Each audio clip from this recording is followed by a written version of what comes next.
So hello friends, welcome back to my YouTube channel. इस video में हम देखने वाले हैं diploma fifth sem mechanical engineering का और जो 2022 में और पेपर पूछा गया था। आरएसी जो सब्जेक्ट था मेरा, आरएसी जिसको सिंपल में रेफ्रिजरेशन एंड एयर कंडीशनिंग बोलते हैं। तो इसका पीवाईक्यू का फुल डिस्कशन इस वीडियो में हम लोग करने वाले हैं। इसमें ऑब्जेक्टिव क्वेश्चन किस टाइप के पूछे गए थे और साथ में सब्जेक्टिव क्वेश्चन किस टाइप के पूछे गए थे, सबको देखने वाले हैं। तो सबसे पहला क्वेश्चन में ऑब्जेक्टिव है, choose the most suitable answer from the following options. तो फर्स्ट इसमें क्वेश्चन है, 1 ton of refrigeration is equal to, यानी 1 टन ऑफ रेफ्रिजरेशन किसके इक्वल होगा। 1 टन का मतलब होता है 1000 kg। तो 1000 kg ऑफ रेफ्रिजरेशन किसके इक्वल होगा। तो सारा किस में है, kilo joule per minute, kilo joule per minute.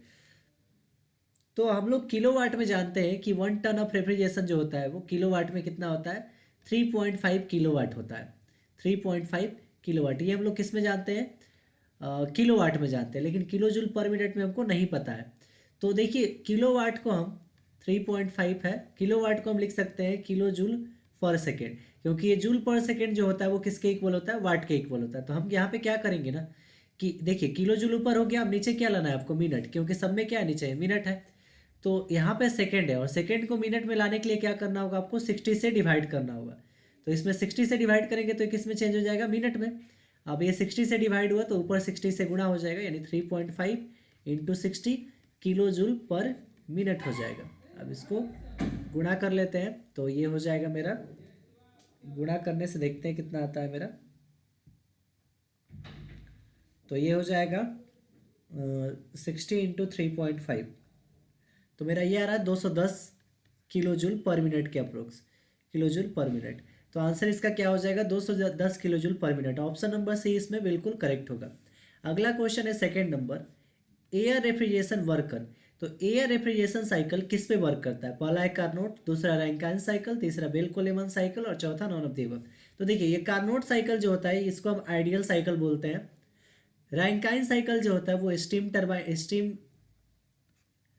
Steam engine या स्टीम टरबाइन में काम आता है। स्टीम टरबाइन रैंकाइन साइकिल पे वर्क करता है। और अगला हम देखें तो बेल कोलेमन साइकिल है। तो ये बेल कोलेमन साइकिल जो है,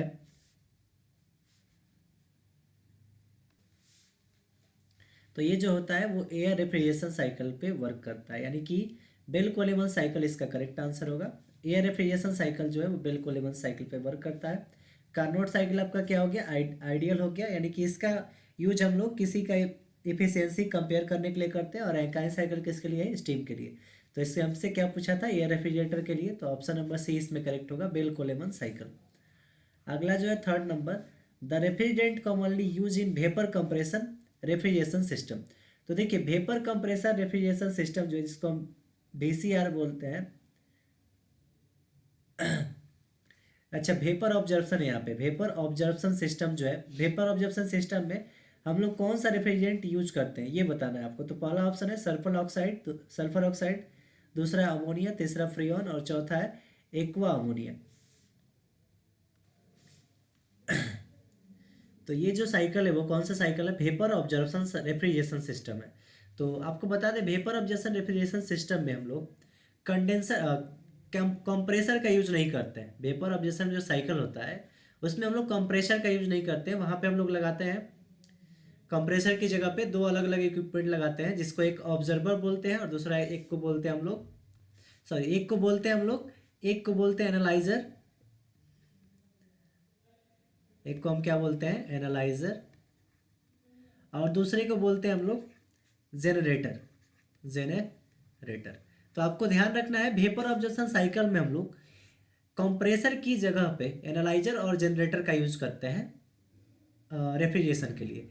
अब इसमें पूछ रहा है हमसे कि the refrigerant commonly use in vapour absorption cycle, यानी वेपर ऑब्जर्प्शन साइकिल में कौन सा रेफ्रिजरेंट जो है वो यूज होता है। तो वो आपका है aqua ammonia. Option number D इसमें करेक्ट होगा, सल्फर ऑक्साइड नहीं होगा। अमोनिया जो होता है वो वीसीआर साइकिल में यूज होता है, यानी वेपर कंप्रेशन में यूज होता है। फ्रियोन आपका इसमें यूज नहीं होता है, यानी कि एक्वा अमोनिया इसका करेक्ट आंसर होगा। अब हम लोग चलते हैं नेक्स्ट क्वेश्चन पे। नेक्स्ट जो क्वेश्चन है आपका फोर्थ नंबर, वो क्या है, विच of the following is the which of the following is the result of reducing in operating pressure in the air refrigeration cycle काफ़ी इंपॉर्टेंट क्वेश्चन है और इस टाइप के क्वेश्चन आपसे ऑब्जेक्टिव में पूछे जाएंगे। तो हम आपको एक इसका छोटा सा एग्जांपल बताते हैं कि कैसे आपको इस टाइप का क्वेश्चन समझना है। तो हमसे इसमें पूछ क्या रहा है कि एयर रेफ्रिजरेशन साइकिल में अगर हम ऑपरेटिंग प्रेशर को रिड्यूस कर देंगे तो उसका सीओपी बढ़ेगा या घटेगा। तो सबसे पहले आपको क्या कर लेना है, एयर रेफ्रिजरेशन साइकिल किस पे वर्क करता है, बेल कोलेमन साइकिल पे, बेल कोलेमन साइकिल पे। तो सबसे पहले हम क्या करेंगे, बेल कोलेमन साइकिल का पीवी डायग्राम ड्रॉ कर लेते हैं। तो PV diagram of Bell Coleman cycle, Bell PV diagram हम किसका ड्रॉ करेंगे, बेल कोलेमन साइकिल का, बेल कोलेमन साइकिल। तो उसका पीवी डायग्राम जो होता है वो हम आपको बता देते हैं यहाँ पे।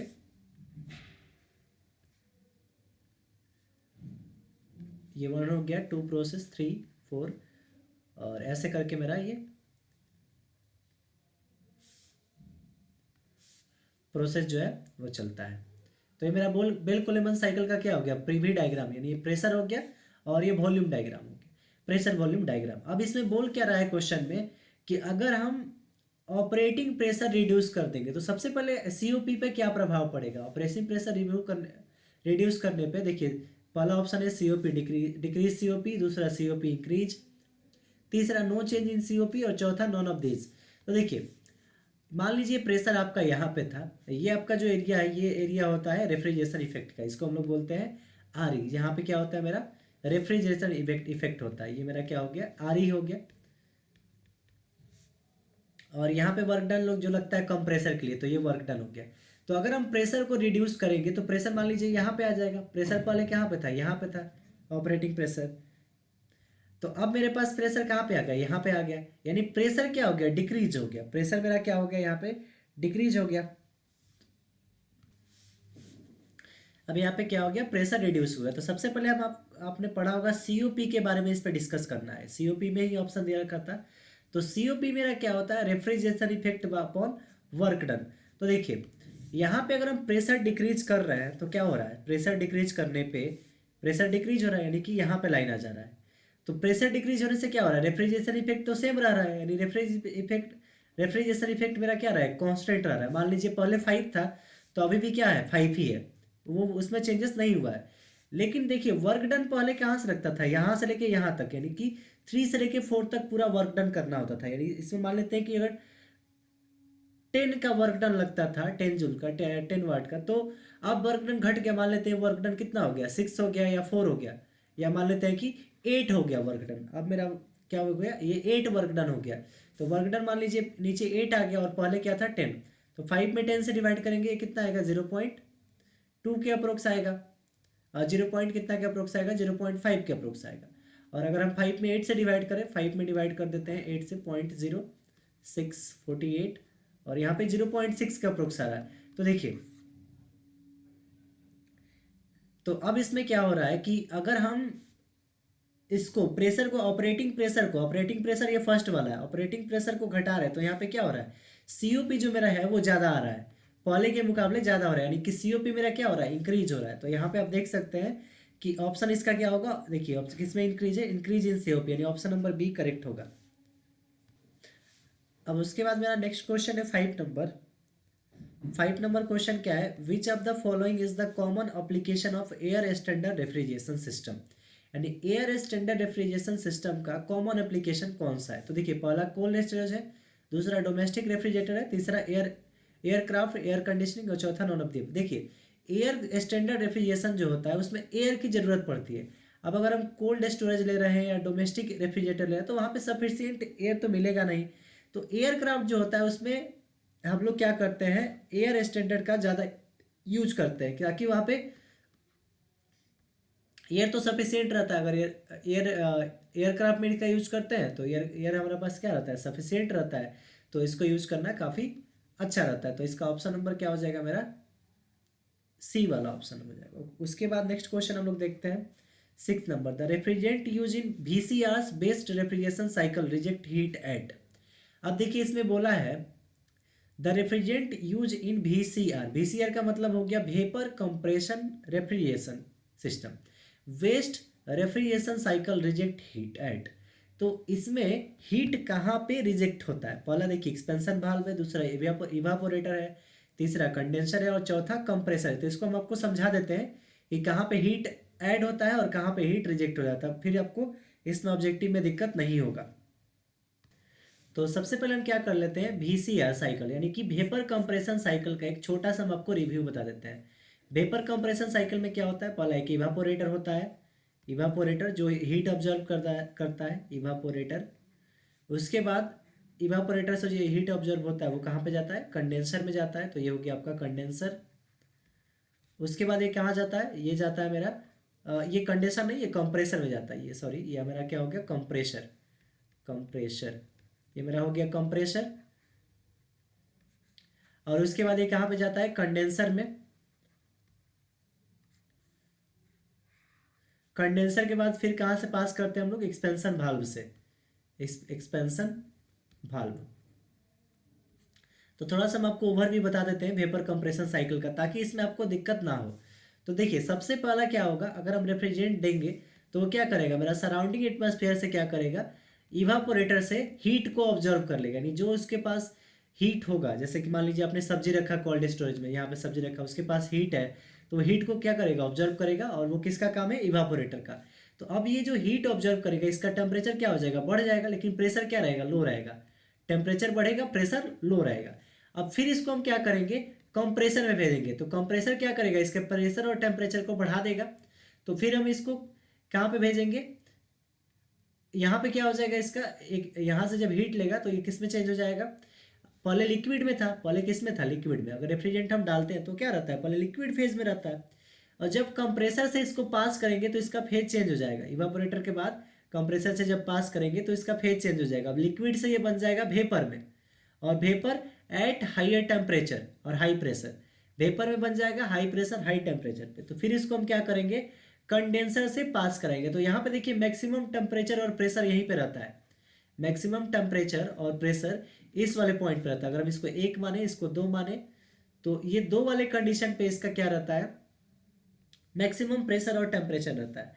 अब फिर इसको हम क्या करते हैं, कंडेंसर से पास करते हैं। तो आपने पढ़ा होगा कंडेंसर क्या करता है, हीट को रिजेक्ट करता है। तो यहाँ पे क्या करेंगे, अगर हम वेपर फॉर्मेट को यहाँ पे भेजेंगे तो वेपर को क्या कर देगा, ये लिक्विड फेज में चेंज कर देगा, लिक्विड में इसको क्या करेगा, चेंज कर देगा।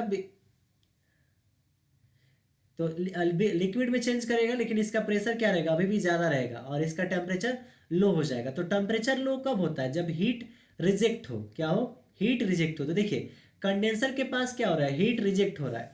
तो अभी मेरा जो क्वेश्चन था वो क्या बोला था कि refrigerant cycle reject heat at, तो हीट कहाँ पर रिजेक्ट होता है, तो देखिए कंडेंसर में, ऑप्शन सी होगा इसका। और यहाँ पे अगर पूछता आपसे कि कहाँ पे प्रेशर इंक्रीज होता है, तो प्रेशर किससे इंक्रीज होता है, कंप्रेसर से इंक्रीज होता है। और अगर पूछता है कि कहाँ पे हीट हम लोग क्या करते हैं, हीट किससे ऑब्जर्व करते हैं, तो इवापोरेटर से हीट लेते हैं। और एक्सपेंशन वाल्व आपका क्या होता है, एक्सपेंशन वाल्व जो होता है यहाँ पे आपको बता देते हैं। तो यहाँ पे प्रेशर इसका हाई रहेगा, अगर इस एक्सपेंशन वाल्व से इसको भेजेंगे तो इसका प्रेशर क्या हो जाएगा, लो कर देगा, प्रेशर को कर देगा लो, और लिक्विड फेज में आ जाएगा। तो लिक्विड फेज में फिर लो प्रेशर पे आ जाएगा, तो फिर इस रेफ्रिजरेंट को हम यूजुअली यूज कर सकते हैं। तो जनरली हमने चारों के बारे में बता दिया। एक्सपेंशन वाल्व क्या करता है, प्रेशर को रिड्यूस करता है, इवापोरेटर हीट को ऑब्जर्व करता है, कंडेंसर हीट को रिजेक्ट करता है, और कंप्रेसर आपको प्रेशर को बढ़ाता है। तो ये आपको ध्यान रखना है। तो इसमें पूछा था कि कौन सा रेफ्रिजरेंट है जो हीट को, मतलब कैसे, कौन सी जगह पे हीट जो होगा रिजेक्ट होता है, वहाँ पे कहाँ पे होता है, कंडेंसर में। ऑप्शन सी इसमें करेक्ट होगा। नेक्स्ट देखते हैं 7 नंबर क्वेश्चन आपका है, the vapour compression refrigerator employees which of the following cycle. बोला है vapour compression refrigeration employees which of the following cycle, यानी कि वेपर कंप्रेशन साइकिल जो है वो किस साइकिल पे वर्क करता है। तो अब इसको बताते हैं हम लोग। तो ये जो वर्क करता है, देखिए पहला रैंकाइन साइकिल है, तो ये किसके लिए, स्टीम के लिए। दूसरा कार्नोट है, तो ये आइडियल के लिए हो गया, आइडियल के लिए हमने बताया था, आइडियल साइकिल है ये।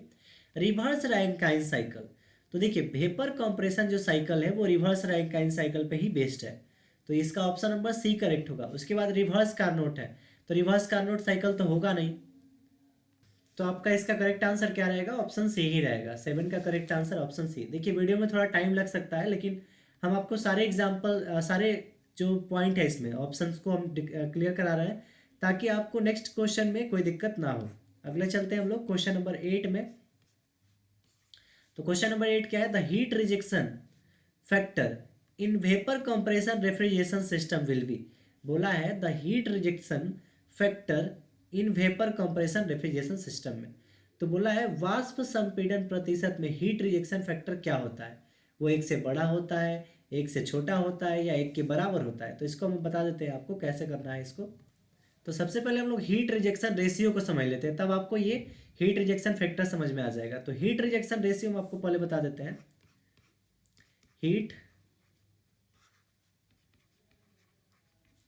Rejection ratio, heat rejection ratio, तो इसका जो फॉर्मूला होता है वो होता है 1+1/COP। ये COP क्या है, कोफिशिएंट ऑफ परफॉर्मेंस। तो ये देखिए, अब इसको हम ऐसा भी लिख सकते हैं 1+1/COP को क्या लिखते हैं, RE/W लिखते हैं, refrigeration effect by work done. या इसको ऐसा लिख सकते हैं 1+W ऊपर चला जाएगा तो W/RE हो जाएगा। और अगर हम इसको चाहें तो और भी लिख सकते हैं कि RE+W बाई क्या हो जाएगा आपका, RE हो जाएगा। तो अब आप देख सकते हैं कि हीट रिजेक्शन रेशियो अगर हम निकालते हैं तो देखिए ऊपर में RE+W आ रहा है और नीचे में RE है। यानी कि अगर मान लीजिए कि हम लेते हैं RE को, मान लीजिए हम 5 लेते हैं और वर्क डन को 4 लेते हैं, तो RE अगर हम 5 लेंगे और वर्क डन को अगर 4 लेंगे, नीचे 5 रख लेंगे, तो कितना आएगा 9/5। 9/5 जो है वो ग्रेटर देन 1 है। तो देखिए हीट रिजेक्शन रेशियो जो आ रहा है वो हमेशा क्या आ रहा है, एक से ज़्यादा आ रहा है। अब ये एक से ज़्यादा, इसका मतलब ये हुआ कि जो कंडेंसर से हीट रिजेक्ट हो रहा है वो हमेशा ऑब्जर्वर से जो हीट रिजेक्ट हो रहा है उसके क्या होगा, ज़्यादा होगा। ऑब्जर्वर में जो इवापोरेटर से हीट मिल रहा है उससे क्या होगा, ज़्यादा होगा। तो जो हीट रिजेक्शन फैक्टर होगा, हीट रिजेक्शन रेशियो से ही हीट रिजेक्शन फैक्टर को डिफाइन किया जाता है। तो जो हीट रिजेक्शन फैक्टर होगा हमेशा क्या होगा, ग्रेटर देन 1 होगा। तो आपका ऑप्शन नंबर जो होगा, ऑप्शन नंबर बी इसमें करेक्ट होगा, मोर देन 1। अगला जो क्वेश्चन है question number 9, when water lithium bromide is used in vapour absorption system refrigeration system then. अगर हम वाटर लिथियम ब्रोमाइड को वेपर ऑब्जर्प्शन रेफ्रिजरेशन सिस्टम में यूज करें तो क्या होगा। तो पहला ऑप्शन है they together acts as refrigerant, वे एक साथ प्रशिक्षक बनेंगे। अगला lithium bromide is refrigerant, water is the refrigerant, और नॉन ऑफ द अबव। तो इसमें देखिए हम आपको बताते हैं। तो इसमें क्या होगा ना, देखिए ये वाटर भी आपका रेफ्रिजरेंट है और लिथियम ब्रोमाइड भी रेफ्रिजरेंट है। तो पहला देखिए they together acts as refrigerant, तो दोनों क्या हो गए, एक्ट्स एज रेफ्रिजरेंट की तरह वर्क करेंगे। अगला लिथियम ब्रोमाइड इज रेफ्रिजरेंट, तो केवल एक के बारे में बोल रहा है तो हम क्या बोले, दोनों रेफ्रिजरेंट है। और लास्ट वाला बी वाला बोल रहा है वाटर इज द रेफ्रिजरेंट, तो वाटर रेफ्रिजरेंट है लेकिन लिथियम ब्रोमाइड भी साथ में रेफ्रिजरेंट है, तो they act together as refrigerant. Option A इसमें करेक्ट होगा, दोनों क्या होंगे, रेफ्रिजरेंट होंगे। अगला है option number question number 10, vapour absorption refrigeration system uses dash dash as input energy. अब देखिए वेपर ऑब्जर्प्शन जो है, वेपर ऑब्जर्प्शन रेफ्रिजरेशन से, इससे आपके बहुत ज़्यादा क्वेश्चन पूछे जा रहे हैं, तो इसको आपको अच्छे से कर लेना है। और इसमें ऑब्जेक्टिव क्वेश्चन और साथ में सब्जेक्टिव भी हो सकते हैं, देखने को मिलेंगे। तो वेपर ऑब्जर्प्शन और वेपर कंप्रेसर से ज़्यादा क्वेश्चन पूछे जा रहा है। अगला मतलब क्वेश्चन को फिर देखते हैं, vapour absorption refrigeration system use dash dash as input energy. पहला है electric only, water energy only, low grade heat energy, none of these.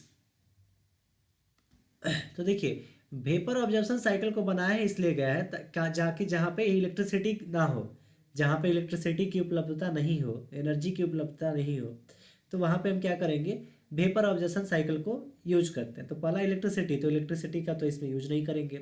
Water energy है और लो ग्रेड हीट एनर्जी, तो देखिए वाटर एनर्जी तो नहीं होगा इसमें, लो ग्रेड हीट एनर्जी होगा, लो ग्रेड हीट एनर्जी, यानी हीट एनर्जी से इसको हम क्या करते हैं, चलाते हैं। अब देखिए अगर आप वेपर ऑब्जर्प्शन साइकिल को ध्यान से देखेंगे ना, तो उसमें क्या होता है, एक जनरेटर होता है और एक एनालाइजर होता है।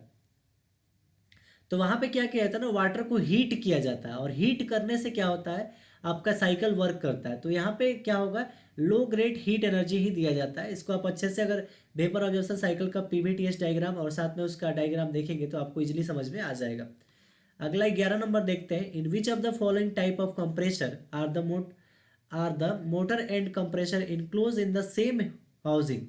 बोला है कि किस टाइप का कंप्रेसर जो है जिसमें मोटर और कंप्रेसर एक ही हाउसिंग पे यानी एक ही शाफ्ट पे रहते हैं। तो पहला ऑप्शन है axial flow type of compressor, दूसरा है वन टाइप ऑफ कंप्रेसर, तीसरा रेसिप्रोकेटिंग कंप्रेसर और चौथा है हार्मेटिक कंप्रेसर। तो इसका जो करेक्ट आंसर होगा ना ऑप्शन नंबर डी हो जाएगा, हार्मेटिक सील्ड कंप्रेसर यानी हार्मेटिक कंप्रेसर आपका करेक्ट आंसर होगा, जिसमें मोटर और कंप्रेसर एक ही शाफ्ट पे लगे होते हैं। अगला जो क्वेश्चन है 12 number, compression ratio for compressor is always. एक कंप्रेसर के लिए कंप्रेसर रेशियो कितना होता है? मोर देन वन होता है, लेस देन वन होता है, इक्वल टू वन होता है और नॉन ऑफ द अबव होता है। तो सबसे पहले कंप्रेसर रेशियो सीआर जो होता है वो कंप्रेसर के लिए क्या होता है?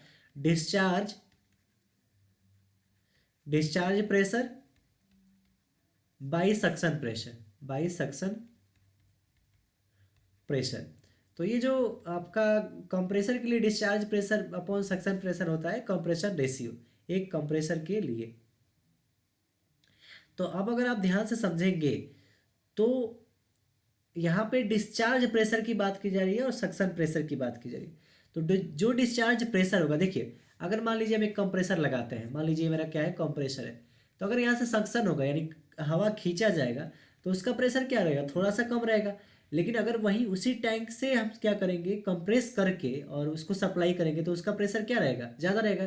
यानी डिस्चार्ज प्रेशर ज़्यादा रहेगा और सक्शन प्रेशर कम रहेगा। तो डिस्चार्ज प्रेशर आपका ज़्यादा और सक्शन प्रेशर कम। तो जब ऊपर ज़्यादा है नीचे कम है तो इसका वैल्यू क्या होगा? ग्रेटर देन वन होगा। तो वन से क्या होगा? ज़्यादा होगा। तो हमेशा क्या होगा? More then one. Option number इसमें क्या होगा? फर्स्ट होगा, ऑप्शन नंबर ए। नेक्स्ट देखते हैं 30 नंबर क्वेश्चन। 30 नंबर क्वेश्चन क्या है? 30 नंबर क्वेश्चन हमको दे रखा है, frost is the form of cooling coil due to. बोला है frost is formed on cooling coil due to. Cooling coil पर फ्रॉस्ट किसके कारण बनता है? तो काफ़ी अच्छा क्वेश्चन है ये। तो देखिए आपको ये जो फ्रॉस्ट है तो फ्रॉस्ट के बारे में बता देते हैं। जैसे आपका घर में क्या होता है, रेफ्रिजरेटर होता है, उसमें आप देखेंगे कि बर्फ़ जम जाता है।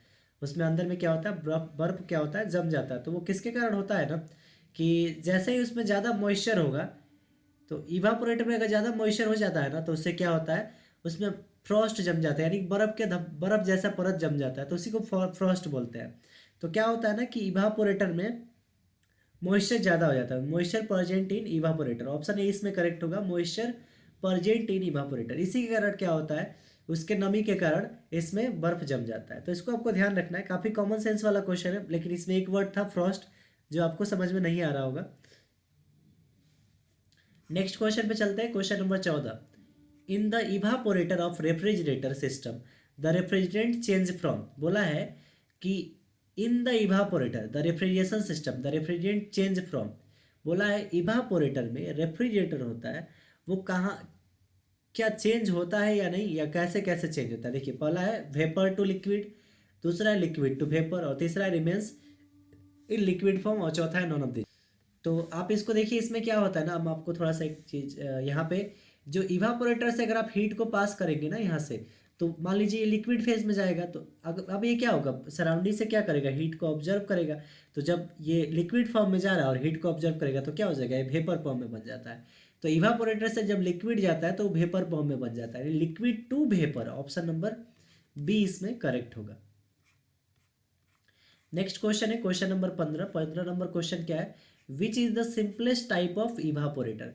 यानी कि सबसे सिंपलेस्ट टाइप ऑफ इवापोरेटर इसमें कौन है? पहला है प्लेट, दूसरा है फिनेट, तीसरा है बेयर ट्यूब कॉयल, चौथा है एक्सटेंडेड सरफेस। तो देखिए सबसे सिंपलेस्ट टाइप ऑफ इवापोरेटर जो होता है वो क्या होता है, बेयर ट्यूब कॉयल होता है। और इवापोरेटर के बारे में तो आपको पता ही होगा, इवापोरेटर क्या होता है। इवापोरेटर एक डिवाइस है जो सराउंडिंग से हीट को ऑब्जर्व करता है, जिसका हम इवापोरेटर रेफ्रिजरेशन में काफ़ी ज़्यादा यूज करते हैं। अगला क्वेश्चन है question number 16। The constant pressure expansion valve is known as. Constant pressure expansion valve को हम क्या किस नाम से जानते हैं? पहला है निडल वाल्व, ब्लेव type valve, automatic expansion valve, thermostatic expansion valve. तो इसका जो करेक्ट आंसर होगा ऑप्शन नंबर आपका सी हो जाएगा, automatic expansion valve. Next question पे चलते हैं 17 पे। Which metering device use in room AC, यानी एसी में किस तरह का मेट्रिक डिवाइस का यूज किया जाता है। पहला है थर्मोस्टेट, दूसरा है कैपिलरी ट्यूब, तीसरा है ऑटोमेटिक एक्सपेंशन वाल्व और चौथा है नॉन ऑफ दिस। तो इसमें हम लोग यूज करते हैं कैपिलरी ट्यूब का। कैपिलरी ट्यूब आपने देखा भी होगा, एसी में कैपिलरी ट्यूब का यूज किया जाता है। अगला क्वेश्चन है question number 18। During heating and dehumidification dry bulb temperature increase, due point temperature increase, specific humidity increase, relative humidity increase. तो काफी अच्छा क्वेश्चन है ये। जो क्वेश्चन है ये आपका साइकोमेट्री चार्ट से है, साइक्रोमेट्री चार्ट से। इसको हम बता देते हैं कैसे करना है साइकोमेट्री चार्ट से। देखिए थोड़ा सा हम आपको नेक्स्ट पेज पे ले चलते हैं इस पे। तो यहाँ पे हम आपको कुछ प्रोसेस के बारे में बता देते हैं कि कैसे इसको समझना है। ये मेरा ड्यू पॉइंट टेम्परेचर है, ड्यू बल्ब टेम्परेचर है जो इधर बढ़ता है, और ये मेरा स्पेसिफिक ह्यूमिडिटी है, स्पेसिफिक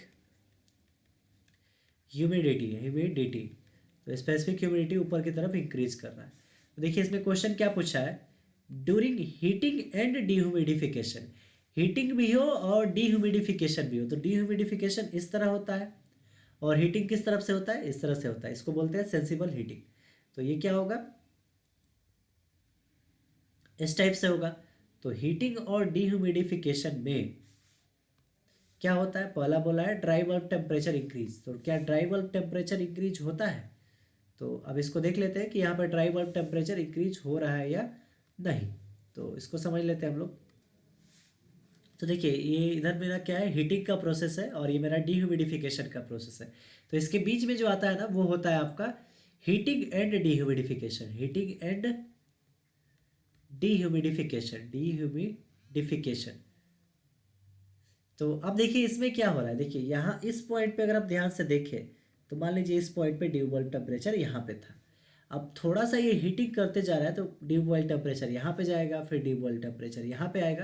यानी देखिए टेम्परेचर इधर की तरफ क्या हो रहा है, बढ़ते जा रहा है। यानी ड्यू बॉइल टेम्परेचर क्या होगा, यहाँ पे बढ़ेगा और स्पेसिफिक ह्यूमिडिटी क्या होगा, यहाँ पे घटेगा। देखिए नीचे की तरफ आ रहा है, पहले स्पेसिफिक ह्यूमिडिटी कहाँ पे था, यहाँ पे, अब नीचे आते जा रहा है। तो देखिए हीटिंग और यहाँ पे समझ लीजिए हीटिंग एंड डीह्यूमिडिफिकेशन में आपका ड्राई बल्ब टेम्परेचर जो रहेगा वो बढ़ेगा और स्पेसिफिक ह्यूमिडिटी जिसको डब्ल्यू से डिनोट करते हैं वो घटेगा। तो ऑप्शन देख लेते हैं कौन सा दे रखा है। बोला है dry bulb temperature increase, option number A सही है। ड्यू पॉइंट टेम्परेचर इंक्रीज है तो ये तो नहीं होगा। स्पेसिफिक ह्यूमिडिटी तो ये तो डिक्रीज कर रहा था तो ये होगा ही नहीं।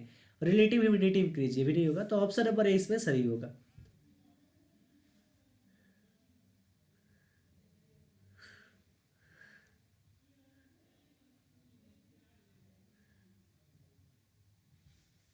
चलिए अगला क्वेश्चन हम लोग देखते हैं, question number 19। On psychometry chart wet bulb temperature line are. Psychometry chart में वेट बल्ब टेम्परेचर जो होता है वो कैसा होता है। तो हम आपको इसका ड्रॉ करके दिखा देते हैं कि कैसा होता है वेट बल्ब टेम्परेचर। तो हम थोड़ा सा यहाँ पे आपको साइकोमेट्री चार्ट के बारे में बता देते हैं। देखिए साइकोमेट्री चार्ट में अगर हम इसको साइकोमेट्री चार्ट के तौर पे बनाए थोड़ा सा इसको, तो यहाँ पे क्या होगा ना कि जो ये जो लाइन होता है ये सीधा सीधा लाइन, इसको बोलते हैं हम लोग ड्यू पॉइंट टेम्परेचर। इसको बोलते हैं हम लोग ड्यू पॉइंट टेम्परेचर। तो देखिए ये DBT है, इसको बोलते हैं due point temperature. Due bulb नहीं, ड्यू पॉइंट, और इसको बोलते हैं ड्यू बल्ब टेम्परेचर। तो देखिए ड्यू पॉइंट टेम्परेचर के पैरेलल जो लाइन होगा उसको बोलते हैं ड्यू पॉइंट टेम्परेचर, यानी ये पैरेलल होता है। और अगर इंक्लाइंड हम यहाँ पे ऐसा ऐसा लाइन बना दें, ऐसा ऐसा लाइन, तो इस लाइन को बोलते हैं वेट बल्ब टेम्परेचर।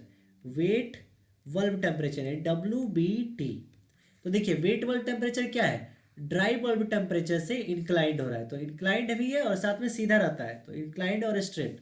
तो ऑप्शन नंबर इसमें सी करेक्ट होगा, straight inclined sloping downward to the right. हाँ राइट साइड में क्या हो रहा है, डाउनवर्ड जा रहा है। देखिए ये किधर जा रहा है, इधर लेफ्ट है और इधर राइट है, तो क्या होगा, स्लोपिंग राइट ही जा रहा है ना, ये राइट में जा रहा है, डाउनवर्ड राइट। अगला क्वेश्चन हम लोग देखते हैं, क्वेश्चन नंबर 20 है जो ऑब्जेक्टिव का लास्ट क्वेश्चन है। क्वेश्चन इसमें क्या दे रखा है आपको, विच of the following properties is a desirable in an ideal refrigerant. तो एक आइडियल रेफ्रिजरेंट के लिए कौन सा प्रॉपर्टी जो होना चाहिए, तो पहला high freezing point, low saturation temperature, high boiling point and low viscosity. देखिए सबसे इंपॉर्टेंट प्रॉपर्टी जो होता है वो क्या होता है, उसका विस्कोसिटी लो होना चाहिए। क्या होना चाहिए, विस्कोसिटी लो होना चाहिए। अगर विस्कोसिटी ज़्यादा रहेगा तो क्या करेगा, वो ज़्यादा जम जाएगा या कुछ हो जाएगा, लेकिन उसका विस्कोसिटी अगर लो रहेगा तो वो रेफ्रिजरेंट को हम लोग आइडियल मानते हैं। तो इसका ऑप्शन नंबर डी होगा। तो इस तरह से हमने सारे ऑब्जेक्टिव क्वेश्चन को साथ में उसके ऑप्शंस के साथ डिस्कस किए। अब हम लोग सब्जेक्टिव क्वेश्चन को देखेंगे कि किस टाइप के सब्जेक्टिव क्वेश्चन पूछे गए थे। तो अगला है सेकेंड नंबर क्वेश्चन, जो ग्रुप बी का क्वेश्चन है। क्वेश्चन क्या है, डिफाइन रेफ्रिजरेटिंग इफेक्ट। तो देखिए रेफ्रिजरेटिंग इफेक्ट क्या है, इसके बारे में हम आपको बता देते हैं। तो इसका जो डेफिनेशन है वो है, it is the term use to describe the amount of heat that is removed from a space और सबस्टेंस ड्यूरिंग रेफ्रिजरेशन प्रोसेस। यानी रेफ्रिजरेशन प्रोसेस के टाइम किसी सबस्टेंस से जितना हीट रिमूव किया गया उसको हम लोग बोलते हैं रेफ्रिजरेटिंग इफेक्ट। अगला है वन टन ऑफ रेफ्रिजरेशन। तो देखिए वन टन ऑफ रेफ्रिजरेशन क्या होता है, तो वन टन ऑफ रेफ्रिजरेशन को डिफाइन करना काफ़ी इजी है। तो it is the define as the refrigerating effect producing by melting of one ton of ice from 0 degree centigrade in 24 hours. यानी 1 टन आइस को 0 डिग्री सेंटीग्रेड से, अगर हम 0 डिग्री सेंटीग्रेड से जो रेफ्रिजरेशन इफेक्ट 24 घंटे में मिलता है उसको हम लोग बोलते हैं वन टन ऑफ रेफ्रिजरेशन। अगला है क्वेश्चन नंबर और वाला पार्ट इसका। क्वेश्चन क्या है मेरा, a machine working in Carnot operate between 310 kelvin and 270 kelvin, determine the COP when it is operated as refrigerating machine. और दूसरा बी वाला में क्या था रखा था, हीटिंग पंप। तो पहला हम यहाँ पे टेम्परेचर दे रखा है 330 केल्विन और 270 केल्विन। तो इसको आप समझ लीजिए कैसे इसको सॉल्व करना है। तो इसमें आपको दो टेम्परेचर दे रखे हैं, 310 केल्विन और 270 केल्विन।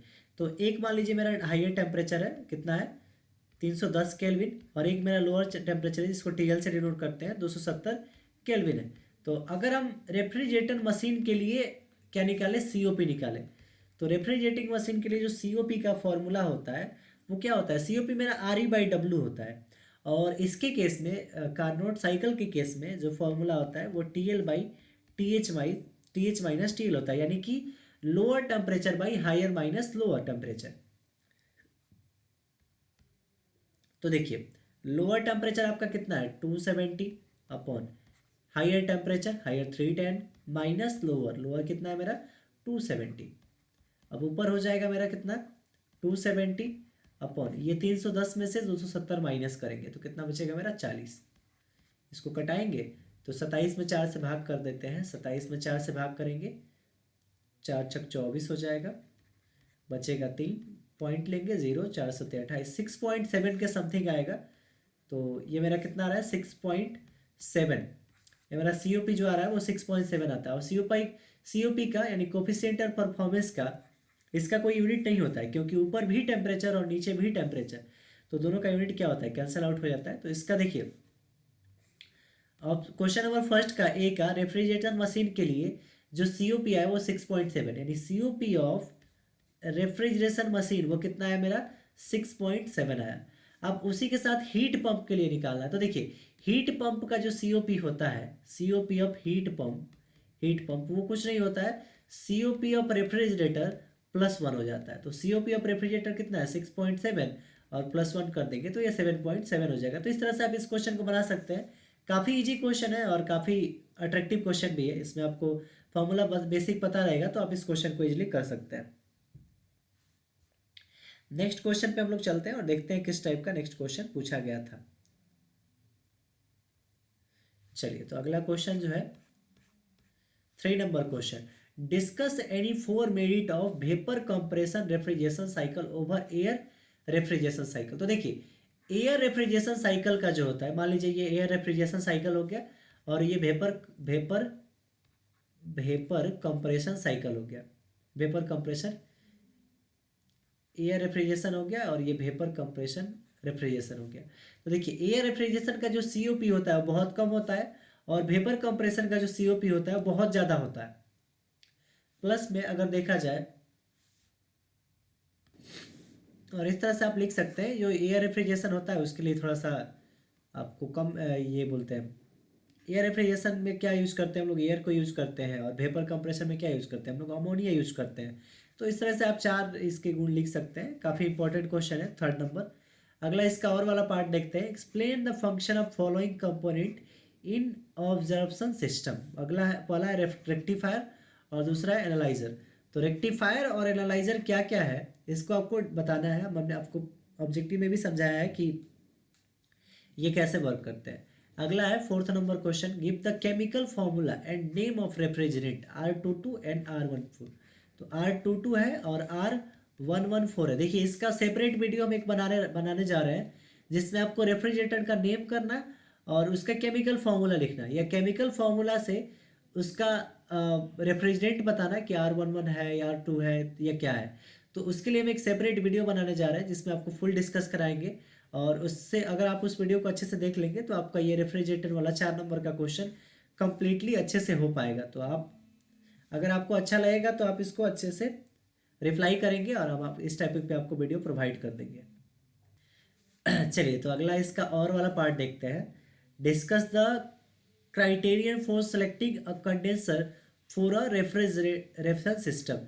तो देखिए एक कंडेंसर को रेफ्रिजरेशन सिस्टम में चयन करने का क्या क्या मापदंड हो सकता है। तो पहला क्या होना चाहिए, कंडेंसर जो होना चाहिए वो आपका क्या कर सके, मतलब जैसे कि हमको क्या करना, कंडेंसर में वेपर को भेजते हैं तो क्या करता है, लिक्विड फॉर्म में उसको रिलीज करता है।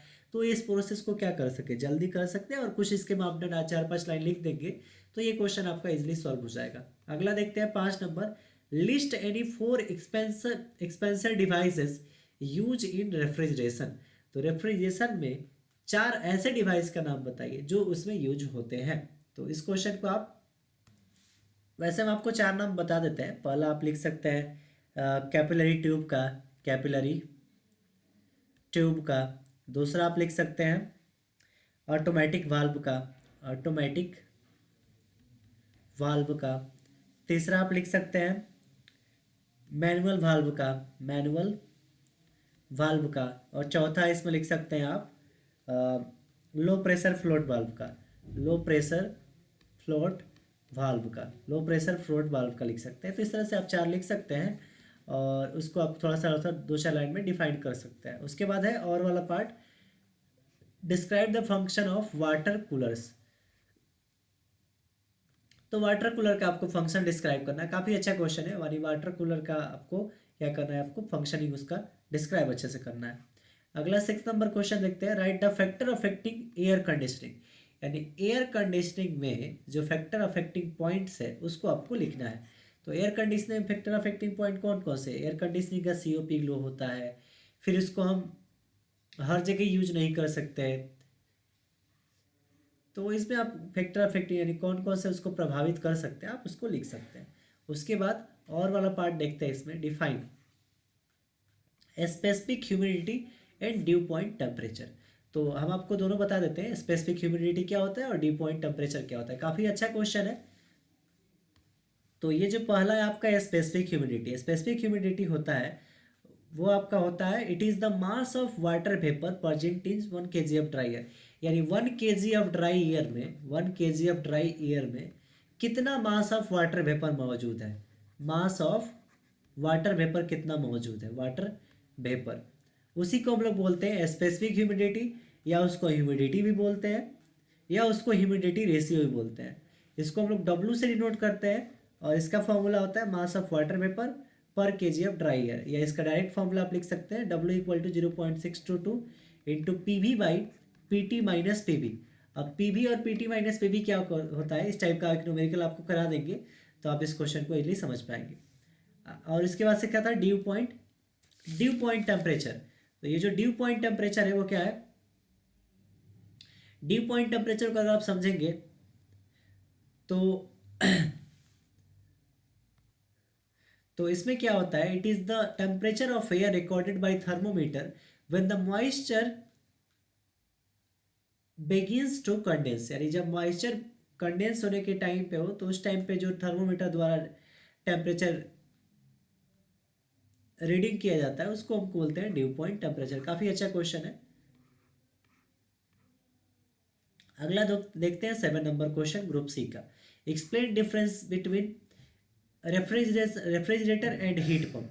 तो रेफ्रिजरेटर और हीट पंप में आपको डिफ्रेंशिएट करना है। तो पहला तो देखिए, रेफ्रिजरेशन का जितना हीट पंप होगा उससे एक ज़्यादा रेफ्रिजरेशन का जितना सीओपी होगा उससे एक ज़्यादा हीट पंप का होगा।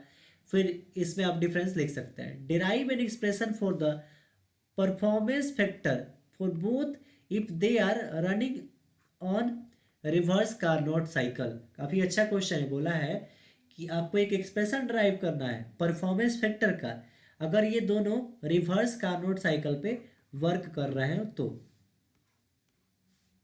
ये 6 नंबर का क्वेश्चन है। इसमें डेरिवेशन है तो देखेंगे, हम डेरिवेशन का भी वीडियो बना देंगे इस टाइप का क्वेश्चन का। फिर इसका और वाला पार्ट हम लोग देखते हैं। क्वेश्चन नंबर क्या है? क्वेश्चन मेरा क्या है? A Carnot refrigeration system has working temperature -30 to 45 degree centigrade. Determine the maximum COP possible. तो मैक्सिमम सीओपी निकालना है। मैक्सिमम सीओपी मैक्स निकालना है। If actual COP is 75% the maximum, यानी जो मेरा एक्चुअल सीओपी आएगा उसका 75% ही मेरा एक्चुअल है। Calculate the actual refrigerating effect produce पर केजी ऑफ पर किलोवाट हावर। तो काफ़ी अच्छा क्वेश्चन है। तो इस क्वेश्चन को हम सॉल्व करके बता देते हैं क्वेश्चन कैसे सॉल्व होगा आपका। तो देखिए, बोला है a Carnot system has working temperature -30 और 45। तो देखिए, एक मेरा क्या होगा, लोअर टेम्परेचर यानी TL से डिनोट करते हैं, -30 डिग्री सेंटीग्रेड है। तो इसको केल्विन में चेंज करेंगे तो -30 + 273 हो जाएगा। तो ये कितना हो जाएगा आपका 243 केल्विन। 243 केल्विन। और अगला है टी हायर, यानी कि टेम्परेचर हायर कितना है 45 डिग्री सेंटीग्रेड। तो ये हो जाएगा 45 + 273। इसको केल्विन में चेंज कर रहे हैं इसलिए ऐसा कर रहा है। तो ये हो जाएगा मेरा 538 और 7 4 11, ये 318 केल्विन। तो यहाँ से COP अगर हम निकालेंगे COP मैक्सिमम, तो मैक्सिमम COP मेरा क्या हो जाएगा TL/TH - TL। आपको हमने ऐसा बनाया है। तो TL मेरा क्या है आपका 243/318 - 243। इसको सॉल्व कर लेते हैं, देखते हैं COP मेरा कितना आता है। तो इसको कैलकुलेटर से हम सॉल्व कर लेते हैं। 243 डिवाइडेड बाई 318 - 243,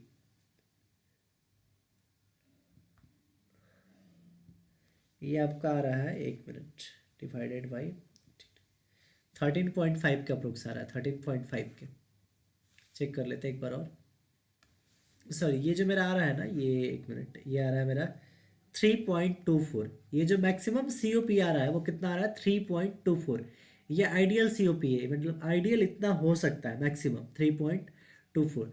तो ये मेरा COP ऑफ मैक्सिमम कितना आया 3.24। तो ये बोला है कि एक्चुअल COP जो है वो कितना है 75% है। तो ऑफ मैक्सिमम, यानी कि एक्चुअल COP जो होगा, COP ऑफ एक्चुअल, यहाँ पे उसको दूसरे पेन से लिख लेते हैं। ये जो COP एक्चुअल होगा ना मेरा, COP एक्चुअल वो कितना होगा 75% ऑफ COP ऑफ मैक्सिमम, यानी मैक्सिमम COP का 75% हमारा जो होगा वो एक्चुअल होगा। तो 75% को 0.75 इंटू एक्चुअल COP मेरा कितना है 3.24। इसको मल्टीप्लाई करते हैं कि देखते हैं कितना आता है। 0.75 इंटू 3.24,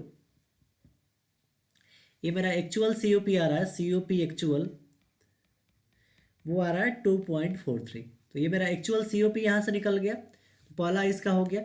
अब उसके बाद बोला है कैलकुलेट एक्चुअल रेफ्रिजरेटिंग इफेक्ट, यानी RE हमको कैलकुलेट करना है, एक्चुअल RE। तो एक्चुअल RE जो निकलेगा वो क्या किससे निकलेगा, एक्चुअल COP से। तो एक्चुअल COP का जो फॉर्मूला हो, COP का फॉर्मूला क्या होता है, COP ऑफ एक्चुअल RE/W। अब देखिए, RE हमको निकालना है तो W तो चाहिए ना, W कैसे निकलेगा। तो देखिए, W निकालने के लिए हम क्या करेंगे, तो डब्ल्यू हम कैसे निकालेंगे, M C P T higher minus T lower से, यानी कितना वर्क डन हुआ। एक मिनट, इसको थोड़ा सा हम लोग ऐसे लिखना होगा। जो कार्नोट साइकिल में वर्क डन होता है, मेरा वर्क डन जो होता है वो क्या होता है, Q1 माइनस Q2 होता है। तो Q1 माइनस Q2 अगर आप यहाँ से निकाल लेंगे, Q1 और Q2 कैसे निकलेगा ये बता देते हैं थोड़ा सा। तो Q1 माइनस Q2 जो होगा ये हो जाएगा M C P T1 minus M C P T2 हो जाएगा, और यहाँ से एम सी पी कॉमन हो जाएगा, तो T1 माइनस T2 करके यहाँ से क्या निकल जाएगा, W निकल जाएगा। तो M का वैल्यू आपको देखिए यहाँ पे दे रखा है, आपको क्या बोला है, रेफ्रिज रेफ्रिजरेटिंग इफेक्ट प्रोड्यूस पर किलो वाट आवर, यानी पर बोला है, यानी हर एक केजी पे निकालना है। तो वहाँ से यहाँ पे 1 लेना है, सीपी का वैल्यू 1.005 होता है, और यहाँ पे टेम्परेचर का डिफरेंस ले लेना है। तो टेम्परेचर मेरा कितना कितना है, एक है 243 और दूसरा है 318, तो 318 माइनस 243, 318 माइनस 243 कर लेते हैं, यहाँ पे देखते हैं ये कितना आता है। तो ये मेरा आ जाता है, यहाँ से सॉल्व कर लेते हैं, 1.005 इंटू 318 माइनस 243, ये मेरा आ रहा है 75.375 किलोवाट। तो इसको हम यहाँ पर रख लेते हैं वर्क डन की जगह पे। एक्चुअल मेरा कितना है सी ओ पी जो मेरा एक्चुअल है वो कितना है, एक्चुअल सी ओ पी वो 2.43 है। आर ई हम यहीं पर रहने देते हैं। डब्ल्यू का वैल्यू कितना है, 75.375। तो आर ई मेरा हो जाएगा 2.43 इंटू 75.375, इसको मल्टीप्लाई कर लेते हैं, 2.43 इंटू 75.375, ये मेरा आ रहा है 183.16 किलोवाट, 16 किलोवाट आवर। तो ये मेरा क्या यहाँ से क्या निकल गया, आर ई निकल गया, रेफ्रिजरेशन इफेक्ट निकल गया। तो इस तरह से आप इस क्वेश्चन को देख सकते हैं। अगला क्वेश्चन इसका देखते हैं 8 number, sketch TS and PH diagram for vapour compression cycle when vapour after compression, dry saturated and wait.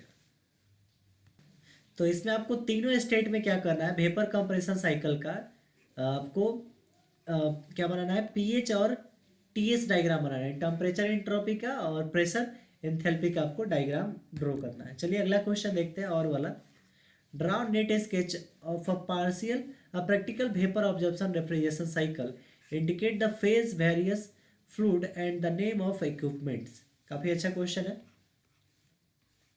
9 नंबर क्वेश्चन है, with a neat sketch explain hermetically sealed compressor also write its advantage. देखिए hermetically sealed compressor में क्या होता है कि इसका motor और कंप्रेसर एक ही केसिंग में और एक ही शाफ्ट पे लगे होते हैं। तो काफ़ी अच्छा है ये, इसका यूज काफ़ी ज़्यादा यूज होता है, काफ़ी होता है।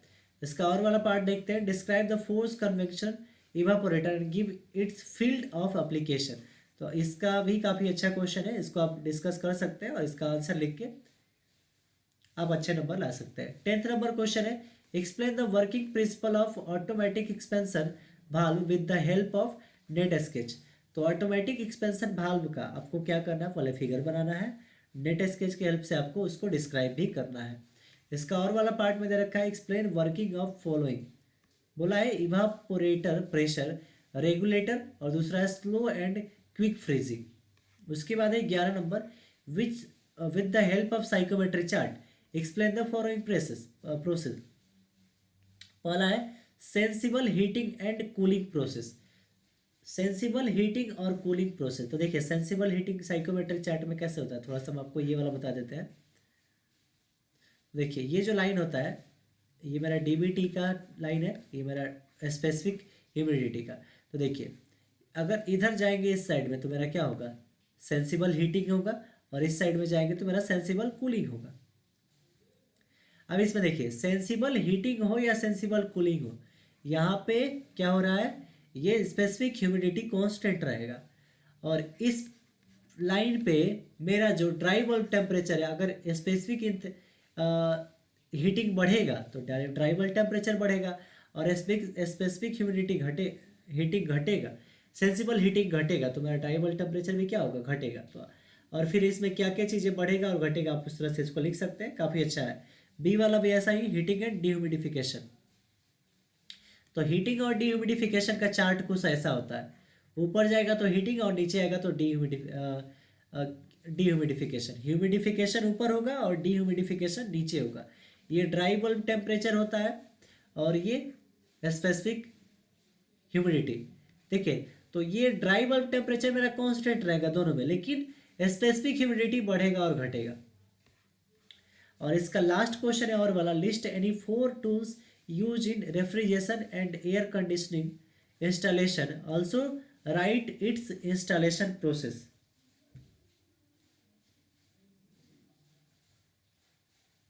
तो बोला है कि आपको क्या करना है कि 4 टूल का नाम लिखना है रेफ्रिजरेशन एयर कंडीशनिंग में, उसके इंस्टॉलेशन में, और इसका इंस्टॉलेशन प्रोसीड्यूर भी आपको क्या करना है, लिखना है। तो इस तरह से हमने आरएसी का जो PYQ था उसमें जो न्यूमेरिकल क्वेश्चन थे और जो सब्जेक्टिव क्वेश्चन थे, ऑब्जेक्टिव क्वेश्चन थे, उस सबको हमने डिस्कस किया। अब हम आरएसी पे एक और नेक्स्ट वीडियो बनाएंगे जिसमें रेफ्रिजरेंट का नोमेनक्लेचर बताएंगे कि रेफ्रिजरेटर का नामकरण कैसे करते हैं, जैसे R22 हो गया, R012 हो गया, इस तरह के रेफ्रिजरेंट का नामकरण कैसे करते हैं। तो अगर आपको ये वीडियो पसंद आया तो वीडियो को लाइक करें, शेयर करें और चैनल को सब्सक्राइब करें। So thanks for watching my video, keep supporting and subscribe my YouTube channel.